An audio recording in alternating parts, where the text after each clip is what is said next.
Impact-nya apa? Sekarang saya masuk pada hal yang membuat saya merasa bahwa ada hal yang akhirnya menggugah kemanusiaan kita. Yaitu penampilan fisik Pak Jokowi. Sakit apa tidak? Dulu ya alergi disembunyikan. Makin lama tak bisa lagi disembunyikan bahwa beliau sakit. Lalu rumors, kasakusuk. Kita tahu itu. Dengan cara nguping, pihak sana, pihak sini itu. Kita konstruksikan lagi bahwa ya beliau sakit, secara fisik sakit. Sekarang kita mau lihat sebetulnya, saya sebagai orang yang belajar psikoanalisis, belajar filosofi, dan punya pengalaman dramatis dalam keadaan-keadaan ekstrim. Ketika di gunung, dikepung oleh badai, suhu -20, kecepatan angin 90, lalu mulai ada reaksi batin, hidup apa enggak saya. Jadi saya bisa merasakan situasi batas ini, psikologi bilang grand situasi ini, ketika seluruh isu diarahkan ke Solo.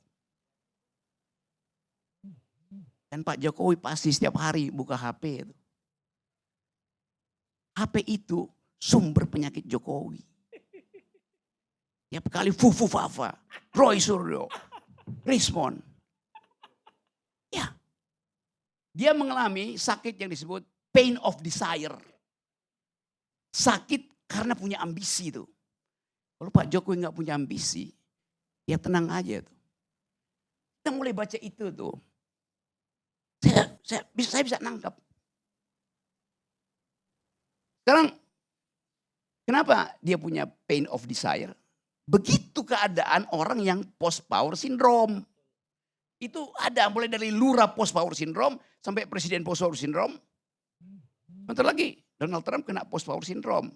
Dan itu dia buru-buru backup dia, membackup dia sendiri untuk jadi ketua perdamaian dunia itu yang Indonesia kemudian chip in dengan membayar iuran di situ kan. Itu kan gejala post power syndrome.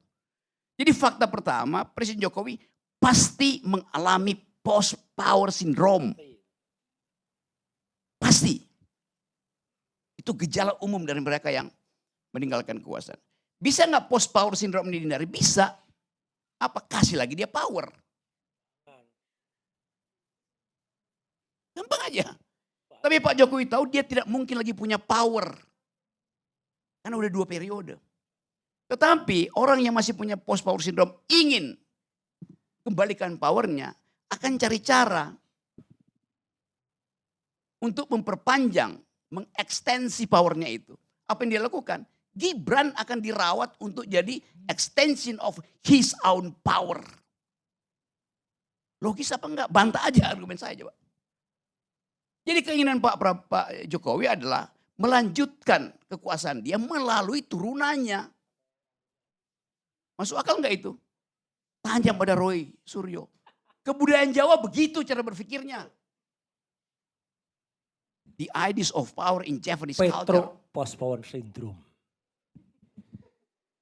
Jadi saya mau terangkan ini betul-betul secara akademis, gak ada urusan apa-apa tuh. Nah kita coba lihat konsekuensinya tuh. Akibatnya dari post power syndrome ini, Pak Jokowi ingin mengendalikan semua hal.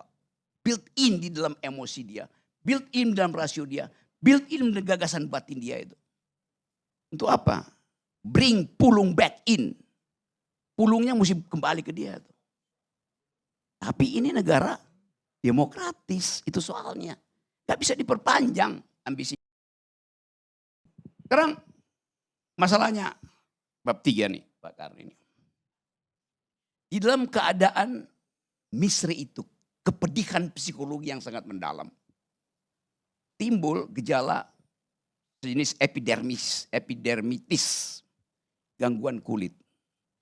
Dengan mudah kita pelajari bahwa ya gangguan kulit itu ya kita tahu, kita cari keterangan pada dokter akan bilang ya pertama ya DNA begitu bahwa kulitnya memang potensi untuk kena gangguan dermatitis itu. DNA begitu.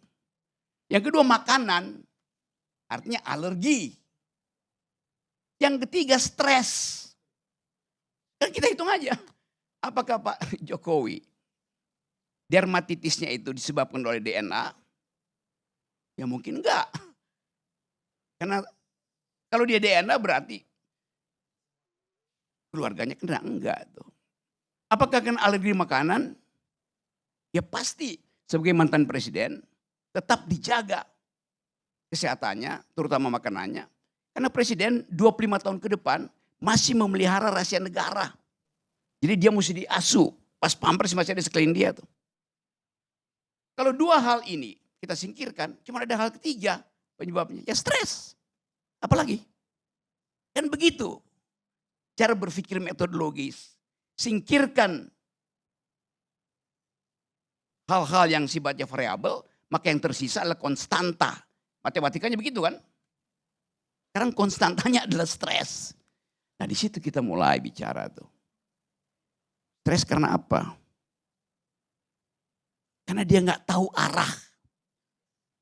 Dari kasus ini berakhir pada dia atau berakhir pada Gibran atau berakhir pada Bobi, berakhir pada Kaisang. Bagian ini yang mesti kita pelajari itu. Beliau nggak tahu berakhir pada apa.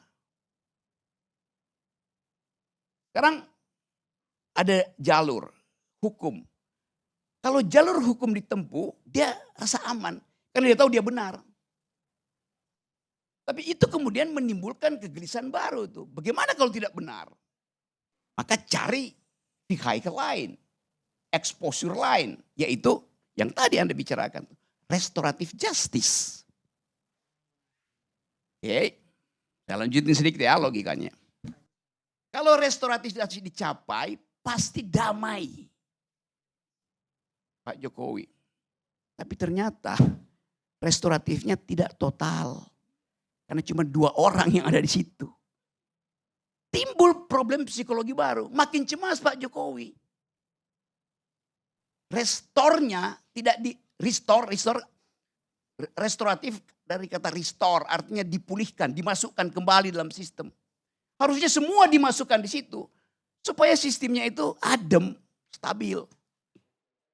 Jadi justru adanya restoratif justice memperparah gejala dermatitis beliau.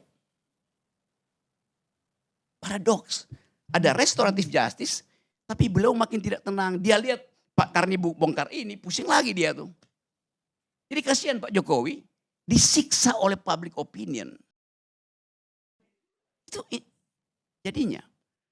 Sekarang Pak Jokowi merasa bahwa saya berharap supaya tim saya, Aswan pimpin segala macam itu selesaikan cepat-cepat. Enggak selesai-selesai.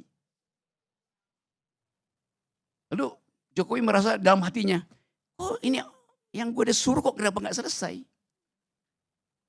Tapi dia enggak bisa sebutkan itu tuh. Mau cari orang lain udah enggak ada.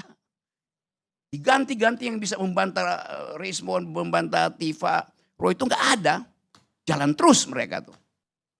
Jadi kecelakaan ini, saya sebut aja restoratif justice yang ada hari ini, justru memperparah kondisi psikologis Pak Jokowi. Karena tidak utuh, itu soalnya tuh. Nah apa yang mesti dilakukan?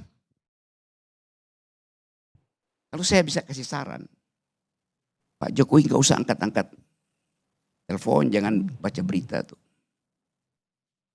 Tapi dia menduga kalau dia gak baca berita, dia tidak bisa mengarahkan kasus ini. Dilema psikologi baru. Karena begitu dia tutup, dia tahu bahwa Fufu Fafa lagi dipersoalkan sekarang. Pusing lagi tuh. Sebetulnya kalau kita bikin radical break, Jokowi bilang oke, saya tahu kalian tidak ingin Gibran. Karena kalian mengusut itu dari kasus keputusan 95 konstitusi. Sebagai ayah saya akan bilang, Gibran kau mundur. Selesai problem. Itu yang namanya the real restorative justice. Karena orang tahu bahwa Jokowi ingin menitipkan seluruh ambisi dia melalui Gibran. Karena itu saya mulai tadi bahwa masalah ini dimulai oleh pain of desire. Keinginan karena ada ambisi itu. Kekuasaan itu nagih soalnya. Coba kita minta begituan. Presiden Jokowi datang ke publik. Atau sebaliknya, Gibran mengatakan, saya tahu ayah saya sakit karena opini publik tentang saya mundur sebagai wakil presiden. Selesai problem. Ya, karena tepukannya udah bagus, terima kasih.